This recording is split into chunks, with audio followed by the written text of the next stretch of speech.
Family সবাই মিলে বিশ্বকাপ দেখার জন্য কি কি আয়োজন করলাম অ্যান্ড কি কি হইলো না হইলো এগুলোই আজকে শেয়ার করবো এই ভিডিওতে। তো চলেন শুরু করা যাক। তো ঘুম থেকে উঠে খাওয়া দাওয়া করে আমাদের বাসায় আসছি, আর এসে তো কাজে লেগে পড়ছি। কাজ বলতে কি যে ফার্নিচার একটু সরানোড়া করতে হবে, যেহেতু বিশ্বকাপের ফাইনাল ম্যাচ ছিল ওই দিনে। তো ম্যাচটা ভালো করে দেখার জন্য আর কি আমার যে টিভিটা ছিল ওইটা সেট করব আমার বলতে গেলে যে রুম আছে সেই রুমে, যদিও আমি থাকি না। তো যাই হোক, এই জন্য আসলে একটা ওয়াল ফাঁকা দরকার ছিল টিভিটা সেট করার জন্য। তো সেটাই আমি আর নাবিল মিলে করতেছিলাম, ফার্নিচার এদিক ওদিক করে দেখতেছিলাম যে কোথায় রাখলে পারফেক্টলি টিভিটা ভালো করে দেখা যাবে। তো এই তো দুই বোন মিলে লেগে পড়ছি। নাবিল শোনা হয়েছে আমার মতো, মানে কাজ বাজ এগুলো দিক দিয়ে খুব ফাস্ট, মানে ওর সাথে আমার এই দিকগুলো খুব ভালো যায়। আমি একটা কাজের উদ্যোগ নিলে দেখা গেছে ও আগায় আসে বা ও খুব হেল্প করে। আজকে ভিডিওতে দেখবেন যে ওই মোটামুটি সব কিছুই করছে। তো ফার্স্টেই যে ফ্লোরিং বেডটা ছিল সেটা আসলে একটু রোটেট করে নিলাম, কারণ এটা ঠিক না করা অবধি জায়গা বের হচ্ছিল না। তো এরপর ফার্নিচারের মাপ নেওয়া হচ্ছিল, কোথায় কিভাবে কি সেট করব, এই জন্য তো মাপ নেওয়াটা জরুরি, কারণ সব ফার্নিচার সব দিকে ভালো লাগবে না, আবার অনেক সময় মাপেও হয় না। তো ফার্স্টের দিকে কিন্তু টেবিলটা ওই পাশে ছিল, এই পাশে করছিলাম কষ্ট করে, কিন্তু কষ্টটা বৃথা। কারণ টেবিল সেট করার পর মনে হচ্ছিল এখানে টেবিল রাখার কারণে এই যে বেলকনির দরজাটা একদম ব্লক হয়ে গেছে, মানে দরজা খোলা গেলেও দরজা দিয়ে আগে যে বাতাসটা পাস করতো ঠান্ডা বাতাস সেটা আর পাওয়া যাচ্ছিল না। তো তখন ওইটা আবার সরানোর চিন্তা করলাম যে ওই টেবিল যেখানে ছিল সেখানেই রাখবো, আর এই যে ড্রেসিং কাম আলমারি যেটা, এটা হচ্ছে ওই টেবিলের জায়গায় রাখবো। তাহলে হবে কি যে স্পেসটা আসলে কম লাগবে, কারণ এইটার যে চওড়াটা এটা খুব বেশি না, তো এই জন্য আর কি ওখানে রাখলে ভালো দেখাবে। তো এই চিন্তা করে এইখান থেকে সব কিছু নামাচ্ছিলাম, যদিও বা এটা সরাইতামই, কারণ এইটা আপাতত যে দেয়ালের সাথে আছে এই দেয়ালে মূলত টিভি সেট করা হবে।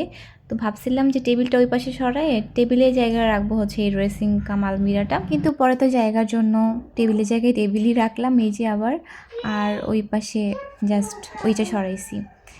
আর বাথরুমের সাথে দেয়ালগুলোর যে কী অবস্থা হয়ে গেছে। এই বাসাটা কিন্তু অনেক দিনের পুরানো বাসা। যাই হোক, আমাদের ফ্ল্যাটের কাজ চলতেছে, তো কাজ এখনও শেষ হয় নাই।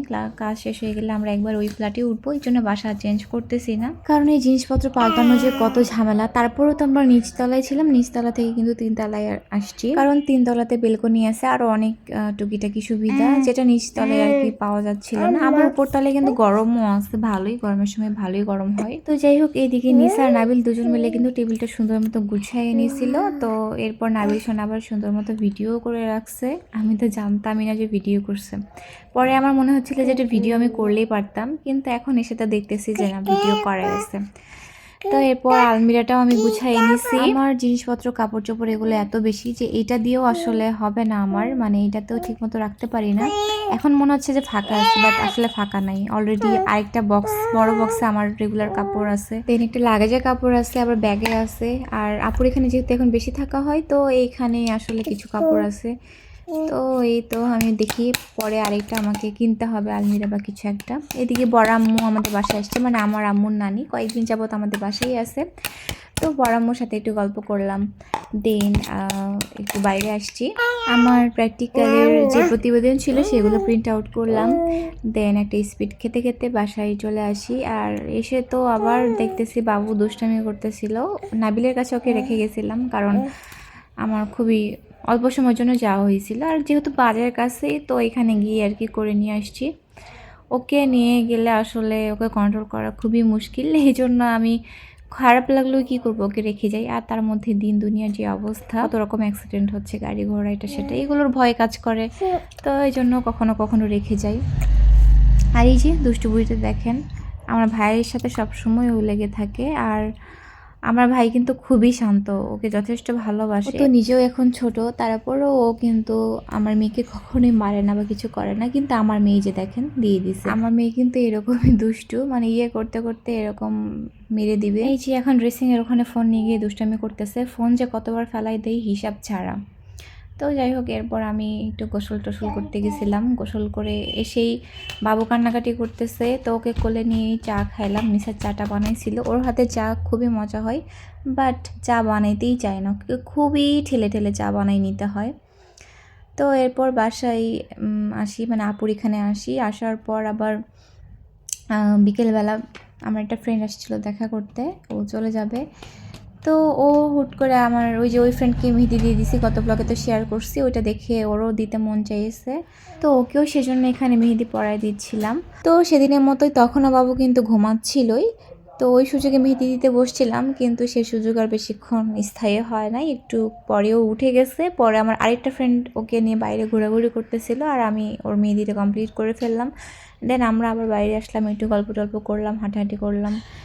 আর ইতিমধ্যে কিন্তু বাসায় মিস্ত্রি এসে টিভিটা লাগাইও দিয়ে গেছে, কিন্তু আমি তখন আর বাসায় যাইনি। তো সন্ধ্যার পর দোকানে গিয়ে চিপস কিনলাম, আর এরপর আব্বু আম্মু আসছিল আপুর এখানে কিছু কথা বলতে। তো আম্মু আবার রাফা শোনার জন্য এই ছাতাটা নিয়ে আসছে, যদিও ওর ছাতা আছে কিন্তু সেটা ওর দাদু বাসায়, ওইটা আসার সময় ভুলে রেখে আসছিলাম। তো ও আবার বাসার বড়দের ছাতা নিয়ে আবার সেই দাদের ছাতা নিয়েও টানাটানি করে বেড়াই, তো ওটা দেখে আম্মু ওকে আবার কিনে দিছে। এইটা ছাতার কালারটা খুবই সুন্দর ছিল, যেহেতু হলুদ কালার ছিল আগেরটা, আমি এই জন্য বলছিলাম যে এই বেগুনি কালারটাই নিতে। তো এরপর আম কাটছিলাম একটু বাবুকে খাওয়ানোর জন্য, কিন্তু ও খাচ্ছিল না কিছুই, তো আমি পরে একটু খাইছি, বাকিটুকু আর শেষ করতে পারিনি। তারপর তো 11টা বাজে আমাদের বাসায় চলে আসছি, আর এসে বুড়ি ওই তো সে তাদের ছাতা নিয়েও টানাটানি শুরু করে দিয়েছে, আর ওর ছাতা তো আসেই গেল।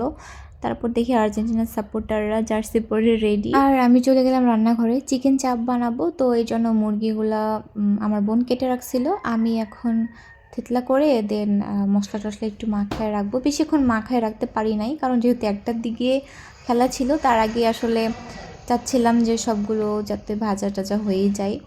যাই হোক, চিকেন চাপের দিকে রেডি, খেলা শুরু হয়ে গেছে। আমার বোন মিউনিস বানিয়েছিল। তো আমরা আসলে অনেক মানুষ ছিলাম এইখানে, 10-12 জনের মতো ছিল। বড়রা আম্মু ওদের ঘরে ছিল, ওই রুমে তো টিভি আছে, তো ওরা ওটাই দেখতেছিল, আর বাকি সব পিচ্চি বাচ্চাদের নিয়ে আমরা এই ঘরে ছিলাম। আর এদিকে হাফ টাইমের দিকে সুমনা গিয়ে চা বানাই নিয়ে আসছে, দেন আমরা চিপস টিপস এগুলো খাচ্ছিলাম, মানে হাফ টাইমের মধ্যে আমরা খাওয়া দাওয়া শেষ করে ফেলছি। তো হাফ টাইমের আগ পর্যন্ত কিন্তু একটু চিলমুডেই ছিলাম বলা যায়, যে আর্জেন্টিনা তো বরাবরই লাস্টের দিকে কামব্যাক করে একটা টিম, তো আশা ছিল যে লাস্টের দিকে ওই রকমই কিছু একটা কামব্যাক করে দেখাবে। অ্যান্ড কিন্তু সেসব দিক খেলা দেখে মনটা ভীষণ খারাপ হয়ে যায়, কারণ এত বাজে টিম তো আর্জেন্টিনা না, যদি হতোই তাহলে তো ফাইনাল অবধি আসার কথাই না। আর তাছাড়া কয়েকবারই তো ওরা ফাইনাল খেলে আসতেছে, আর গত বছর তো ট্রফিও পাইলো। যাই হোক, এবার কি হয়েছে এটা নিয়ে তো অনেক গুঞ্জন শোনা যাচ্ছে, কোনটা সত্যি কোনটা মিথ্যে জানি না। তবে আসলে ওরা মনে হয় খুব একটা মনোযোগ দিয়ে খেলা নাই, গা ছাড়া দিয়েছিল এরকম মনে হচ্ছিল। খুবই হতাশ আসলে আমরা যারা খেলা দেখছি। তো রেজাল্ট দেওয়ার পর তো নাবিলা কেঁদেই ফেলছে, পিচি মানুষ তো আর আবেগ একটু বেশি কাজ করতেছিল, যাই হোক কেঁদে দিছে। তো তারপর ওয়াসিফও দেখি চোখ দিয়ে পানি পড়তেছে, ওরা বললাম কী রে তুই কি নাবিলার কপি করে কান্না করতেছিস নাকি। তো যাই হোক, এগুলো ওদেরকে বলে আসলে হাসানোর চেষ্টা করতেছিলাম। এই মোমেন্টটা দেখে সত্যিই খুব খারাপ লাগতেছিল, যেহেতু একটা দল সাপোর্ট করি, না পেলে তো খারাপ লাগবে। বাট স্পেন আসলে এটা ডিজার্ভ করে, ওরা ভালো খেলছে, সো ট্রফিটা ওরা পাইছে, ঠিক আছে।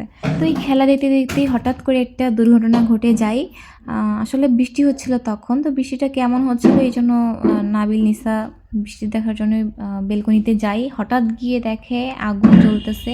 তারপরে তো আমরা চিল্লাপাল্লা শুরু করে দেই, আর আমাদের চিল্লাপাল্লা শুনে তো পাড়ার সবাই বের হয়ে গেছে। তারপর ফায়ার সার্ভিসকে কল করা হলো, ওরা সাথে সাথে সুইচ অফ করে দিছে।